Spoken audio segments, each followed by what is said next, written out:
Nikunj, if you could just present.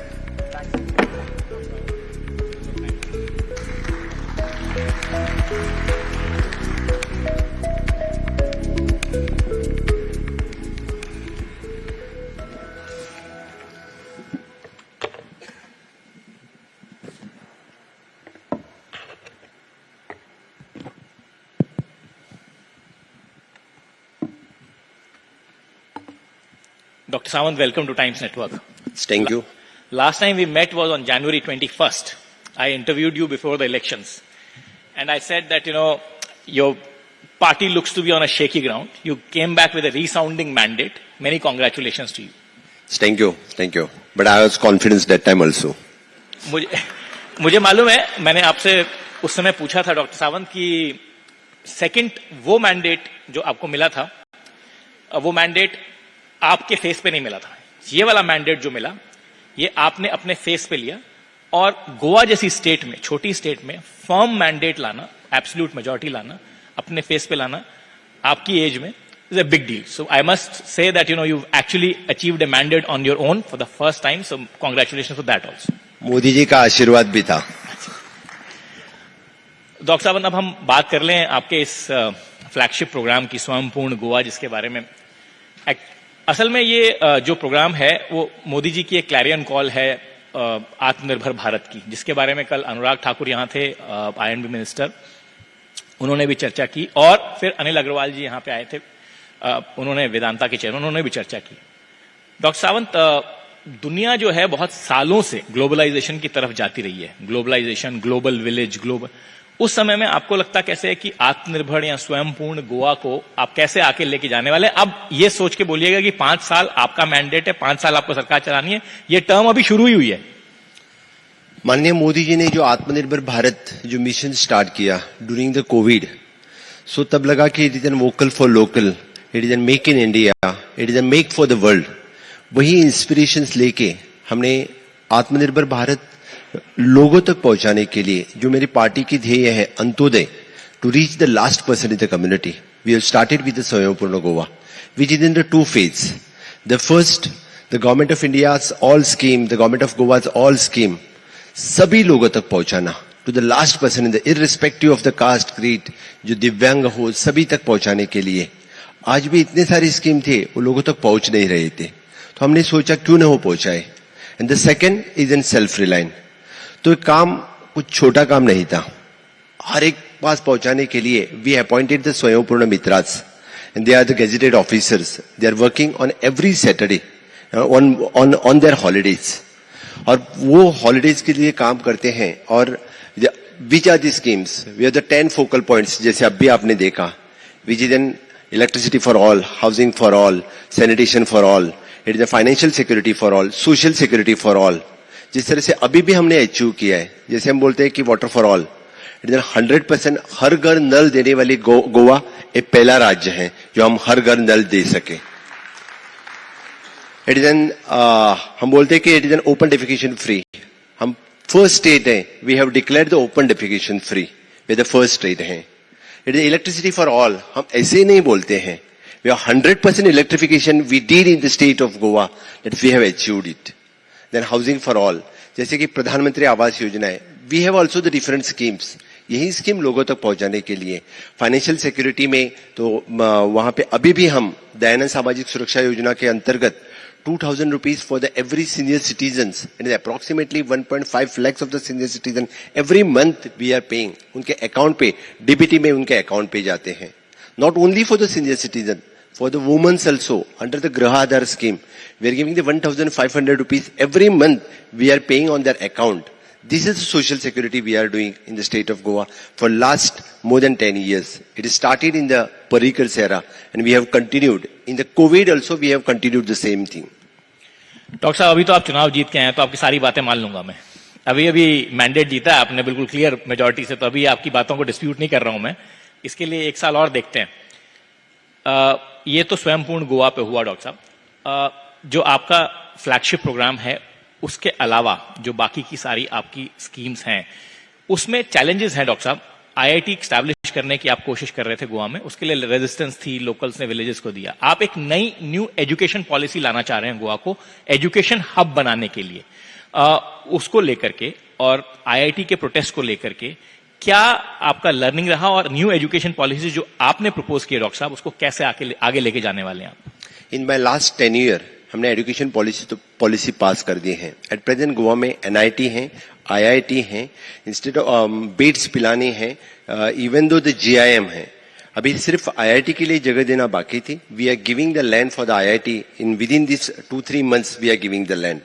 Besides that we are already IIT के land को लेकर के जो डिस्प्यूट था वो सॉर्ट आउट हो गया? जी हाँ, बिल्कुल सॉर्ट आउट हो गया। Within 2 to 3 months we are giving them land. So 2 to 3 months we will see a new IIT in Goa.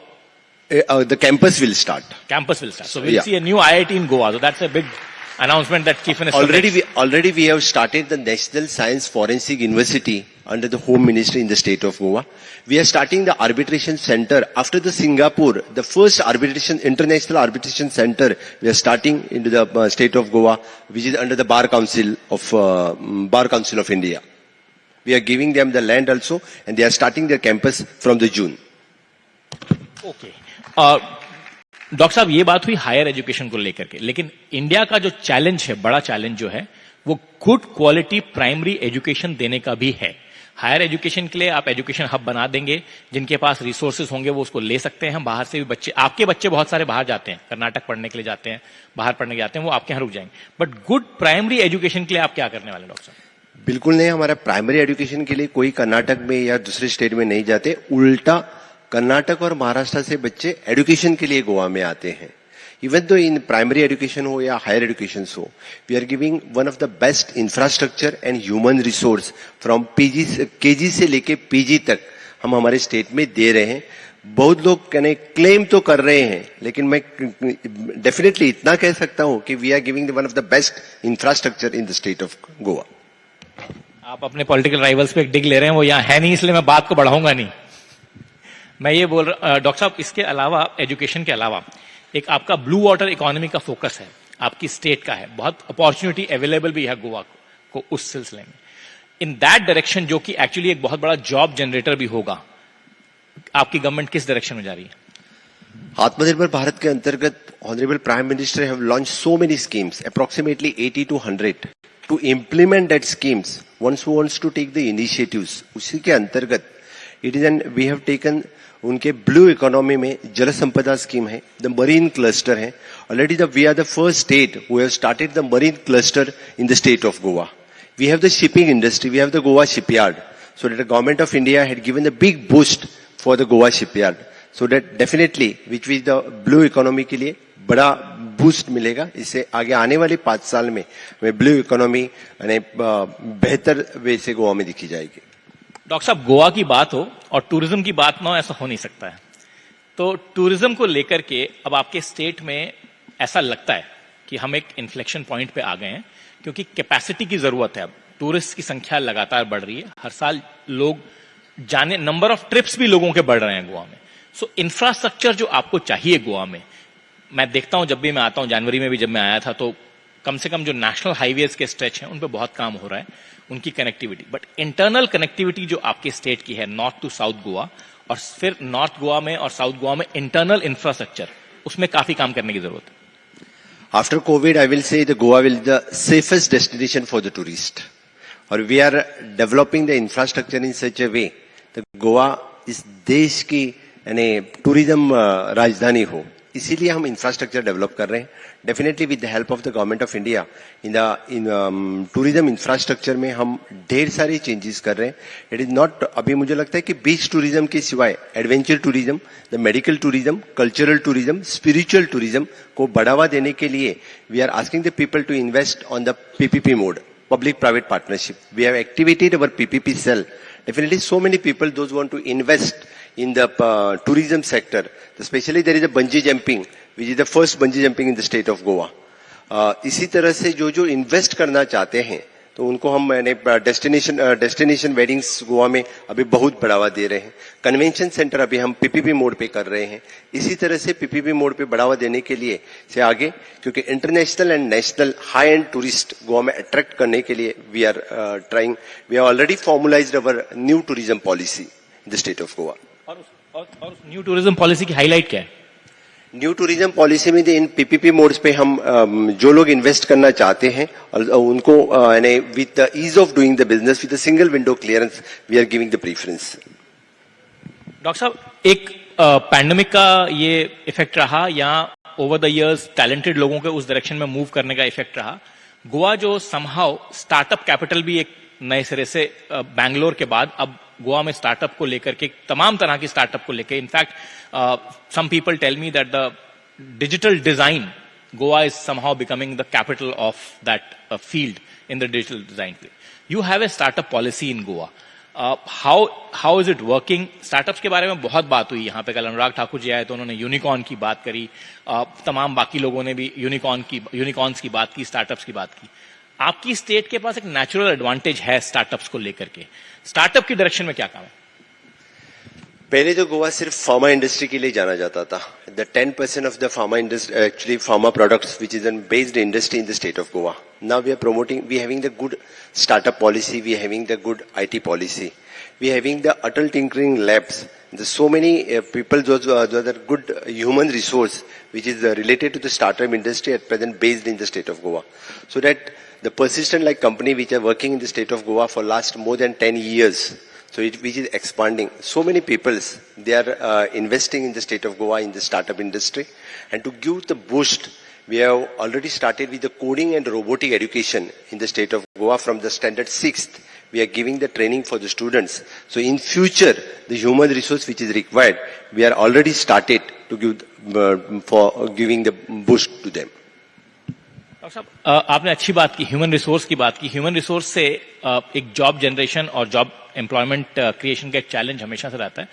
Goa में उतना बड़ा चैलेंज नहीं है, आपके पास पॉपुलेशन छोटी है, बाहर से आके लोग भी बहुत सारे काम करते हैं, बट फिर भी अपस्केलिंग की और बेटर क्वालिटी जॉब्स का एक चैलेंज आपके पास में भी है. 5 साल का आपका नया मैंडेट जो है उसमें आपको यूथ की एस्पिरेशंस, क्योंकि आपकी एज के साथ में यूथ और आपके बहुत सारे उस कैटेगरी के लोग आपके साथ जुड़े हुए हैं ऑटोमेटिकली, सो उसको एक फुलफिल करने का बड़ा चैलेंज आपके सामने है. जी, आपकी बात सही है. Actually the human resource create करने के लिए, being the Goa is a small states with an 15 lakhs of the populations, aspirant youth which is not actually, जो यूथ आईटी सेक्टर में काम करना चाहता है, टूरिज्म सेक्टर में काम करना चाहता है, उसको स्किल करने के लिए, अपस्किलिंग करने के लिए with the help of the skill India mission, with the Pradhan Mantri PMKVY 3, PMKVY, now the PMKVY 4 is also coming, Pradhan Mantri Kaushalya Yojana. Under that, we are skilling the different youth in our different ITIs and different skilling sectors. Doctor साहब, आपने प्रधानमंत्री जी की बात की 2-3 दफा, तो प्रधानमंत्री जी पे आ जाते हैं. उन्होंने लास्ट 6-8 महीने के समय में गोवा में 2 बड़े एड्रेस किए. क्या मैसेज देना चाह रहे थे? माननीय प्रधानमंत्री ने, actually this is the first time in the history of Goa, honourable prime minister 2 बार 6 महीने में आए. प्रधानमंत्री तो आते ही हैं, लेकिन वर्चुअली एड्रेस करना, यानी मुझे लगता है कोई प्रधानमंत्री 1.5 आवर यानी 100% वैक्सीनेशन होने के बाद कॉन्ग्रेचुलेट करने के लिए, यानी for the health workers, for the जो लोगों ने कॉन्ट्रीब्यूट किया 100% वैक्सीनेशन में, उनको कॉन्ग्रेचुलेट करने के लिए. Besides that, the programme it is Atmanirbhar Bharat Swayampurna Goa, which he personally like, and he has spend 1.5 hour. He has congratulated for all the Swayambhurna Mitras. He has congratulated for the Panch, Sarpanch, all the farmers also he has congratulated. So this is the first time in the history of Goa, Honorable Prime Minister is speaking directly to the each and every panchayat, directly to the local person in the state of Goa. चुनाव जीतने में मदद की उसने आपकी? So definitely that helps me in winning my elections. Doctor Sawant, Goa जो है, अगर एक तरह से कहें तो माइक्रोकॉज्म है इंडियन सोसाइटी का. माइनॉरिटी पॉपुलेशन और बाकी मेजॉरिटी जिस तरह से सिंक्रेटिक ट्रेडिशंस में रहती है वहां पे, वो अपने आप में एक बड़ा खूबसूरत एग्जाम्पल है. एंड एज आई सेड कि माइक्रोकॉज्म है इंडियन सोसाइटी का, तमाम तरह के फेथ्स एंड रिलीजन्स को एग्जिस्ट. हाल फिलहाल में अभी यहाँ पे जो लेक्चर्स हुए उसमें भी बहुत बात हुई कि जितनी डाइवर्सिटी, अब हमारा टॉपिक भी जो यहाँ का टॉपिक है वो ग्रेट डेमोक्रेटिक डिविडेंड के बारे में है, और डेमोक्रेटिक डिविडेंड में डॉक्टर साहब सबको साथ लेके चलना पड़ता है। Goa is the first state which is following the uniform civil code in the country.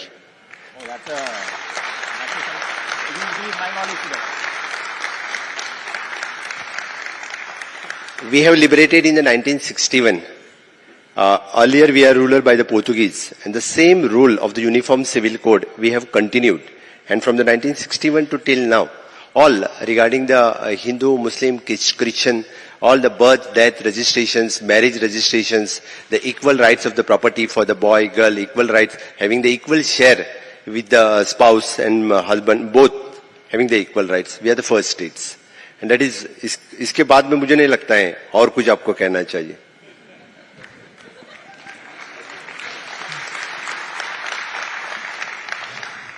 Uniform civil code की जो डिमांड है वो डॉक्टर साहब नेशन वाइड की है, बट उसको we will talk about it some other day, this is not the forum. मैं doctor साहब ये पूछना चाह रहा था आपसे कि ये डेमोक्रेटिक डिविडेंड की बात हो रही है, और इस डेमोक्रेटिक डिविडेंड के साथ इंटरट्वाइंड एक चीज है, वो है डेमोग्राफिक डिविडेंड. आपकी स्टेट की पॉपुलेशन पर्टिकुलरली यंग पॉपुलेशन है, बाकी स्टेट से, बाकी कंट्री से मीडियन एज और भी कम है. आने वाले टाइम में जॉब जनरेशन, एजुकेशन के चैलेंजेस के साथ साथ बाकी और जो एडवांसमेंट के चैलेंजेस हैं वो भी आपके सामने ज्यादा होंगे. डेफिनेटली, जैसे आप कहते हैं कि comparison with the age group, जैसे कि बाकी स्टेट से भी ज्यादा है. Our people they are not doing any, they want a skilled job, upgraded job, so that maximum youth जो स्किलिंग करना चाहते हैं, जो उनको in short we can say the white collar job the youth wants, that is there. So definitely we those different industries in the IT sector हो, tourism industries हो, इसमें हम जो इंडस्ट्रीज आते हैं उसमें हम उनको समा सकते हैं. लेकिन डॉक्टर साहब इंडस्ट्री को समा तो सकते हैं, पर आईआईटी जैसी जगह को लेकर के लैंड एलोकेशन की प्रॉब्लम हुई. गोवा में ये परसिस्टेंट एक इशू रहता है लैंड को लेकर के. तो लैंड की जो आपकी पॉलिसीज हैं या गवर्नमेंट लैंड को इंडस्ट्री के साथ कोलैबोरेट करके डेवलपमेंट, आपने कहा खुद अभी पीपीपी मॉडल के बारे में बात करी, उसको यू थिंक की री एग्जामिनेशन की जरूरत है, या लोगों में, अब आपको इतना बड़ा मैंडेट दिया है तो आप ही के ऊपर इनकम्बेंट है कि कन्विंस करें लोगों को कि फ्यूचर के जॉब्स इन्हीं इंडस्ट्री से जनरेट होंगे, इसलिए इनको लैंड देना भी जरूरी है. आपकी बात सही है. So that we having the separately earmarked area for the electronic manufacturing cities. We are forming the electronic manufacturing clusters, that is separate. We are forming the IT clusters. We have earmarked the area for the IT clusters. Besides that, we are having the other industrial development lands, and for that we are coming up with the ease of doing the business this time. Surely, many industries people, I'm inviting the people in the state of Goa for the invest in the state, in the IT sector, in the electronic manufacturing sectors, this type of industries. Largely non-polluting industry. Of course. It is true. Non polluting industry से doctor साहब एक और बात करें तो गोवा में mining का बड़ा एक इशू रहा है, और top court of the country ने आपके यहाँ माइनिंग रोक रखी है. अब माइनिंग में जो कोयला बाहर पड़ा है उसको भी उठाने की एक समस्या है, और फ्रेश, एक तरफ से फ्रेश माइनिंग की डिमांड है और दूसरी तरफ से एक सेक्शन ऑफ पीपल है जो माइनिंग नहीं भी चाहता है. Actually we want a sustainable mining. Goa में आयरन ओर माइनिंग है 2012 से लेके 2022 तक. आज भी सुप्रीम कोर्ट के बैन की वजह से बैन है, लेकिन definitely this time in this tenure we are starting with mining. We are already from the mining corporations, we are already from the dump policy different way, and with the help of the government of India this time we are starting with sustainable way से. क्योंकि जो और गोवा में होता है which is an low grade iron ore which is not utilized in our steel industries, which we want to do the export. So definitely, sustainable way से mining करने के लिए एनवायरमेंटलिस्ट का भी कोई विरोध नहीं रहेगा. गोवा की इकोनॉमी तो माइनिंग के ऊपर ढेर सारी डिपेंडेंट है. बट सुप्रीम कोर्ट आपकी बात नहीं सुन रहा डॉक्टर साहब. अभी सुप्रीम कोर्ट की बात हम सुनेंगे. बट दोबारा जाएंगे सुप्रीम कोर्ट में अपील करने इस mining? No, not at all. We are doing the auction lease, we are doing the auction of the leases. और डेवलपमेंट प्रोजेक्ट्स के पॉइंट ऑफ व्यू देखें डॉक्टर साहब, तो मोलम में जो रेलवे ट्रैक को ब्रॉडन करने की बात है वो भी बहुत इंपॉर्टेंट. आप 3 लिनियर प्रोजेक्ट की बात कर रहे हैं. हाँ, तो आप उसको ट्रैक को आपको बड़ा करने की जरूरत है, उसका भी प्रोटेस्ट है. 3 linear project में से one is the national highway, second is the double tracking, and third is the Tamnar project, which is of the electricity. In the electricity Tamnar project, which is already cleared by the Supreme Court, and national highway is also, they have given some suggestions, and we are going ahead with the same. And till now, the double tracking of the rail has not cleared, so that whenever the Supreme Court will clear, we'll continue with the same.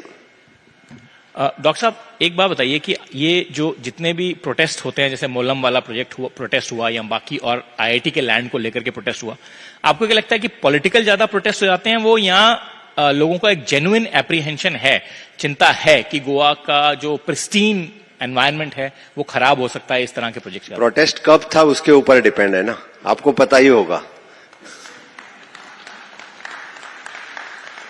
But वो कुछ एक anyhow, we are very much concerned about the environment. अभी भी state में which is an highest forest cover है, approximately 65 to 70% forest cover है, और we are maintaining it, and we are doing the development in such a way. In my last 10 year, we are on the sustainable development goal 7 number पे थे, we have reached on the 4th. That is our achievement. That is something I will congratulate you on. I am very passionate about sustainable development goals myself. Dr. Sawant, that is fine. But जो protest IIT वगैरह को लेकर के हुए, उसमें आपके कुछ honourable लोग भी इन्वॉल्व थे. तो आईआईटी जैसी लैंड, आईआईटी जैसे प्रोजेक्ट को लेकर के, लैंड को लेकर के जब प्रोटेस्ट होते हैं, तो आपको लगता है कि एक कहीं मिसडायरेक्टेड प्रोटेस्ट टाइप का होता है? क्योंकि आईआईटी एक ऐसा ब्रांड है जिसको हर स्टेट चाहेगी, आपको मिला लेकिन लैंड देने में क्राइसिस हो रहा है. नहीं, डेफिनेटली, इसलिए मैंने कहा कि it will resolve with in the 3 months. Definitely उनको हम लैंड दे रहे हैं.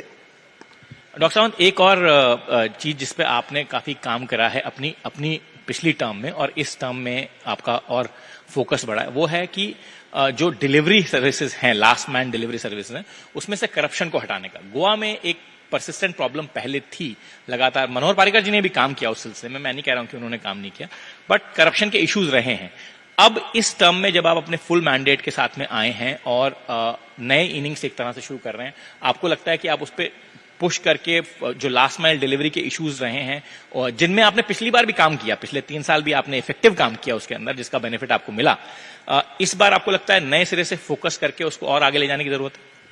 डेफिनेटली कि ट्रांसपेरेंट गवर्नेंस हम लोगों को देंगे, और ऑनलाइन सर्विसेज जो लास्ट टाइम भी उसके ऊपर हमने काम किया था, मैक्सिमम स्कीम्स या maximum services through the online way से लोगों को देने के लिए हमारी सरकार तत्पर रहेगी. डॉक्टर साहब, 20 पे 40 में से 20 पे आपकी सरकार फर्म है, लेकिन 2-2 करके एमएलए जब सरकते हैं तो वहां सरकार की फर्मनेस बड़ी जल्दी हिल जाती है गोवा में. इस बार नहीं सरकेंगे. तो मतलब you are sure that you will complete your 5-year full mandate that people have given you? जी हाँ, डेफिनेटली, क्योंकि लास्ट टाइम भी किसी ने मेरे ऊपर भरोसा नहीं किया था. सभी लोग तो कहते थे नहीं मिलेगी मेजोरिटी, लेकिन मिल गई. तो इसलिए करता हूं, I am completing my full term of the 5 years with full-fledged development, with the help of the double engine सरकार के साथ में सभी डेवलपमेंट के साथ पूरी हमारी गोवा की डेवलपमेंट होगी.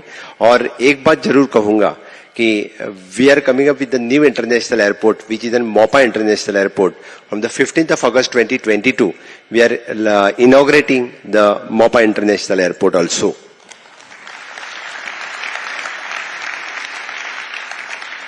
डॉक्टर साहब, अच्छा है मुझे उस एयरपोर्ट की तरफ ले आया. मैं मॉर्जिम की तरफ आने वाला था, आप उस एयरपोर्ट की तरफ ले आया, मुझे अच्छी है.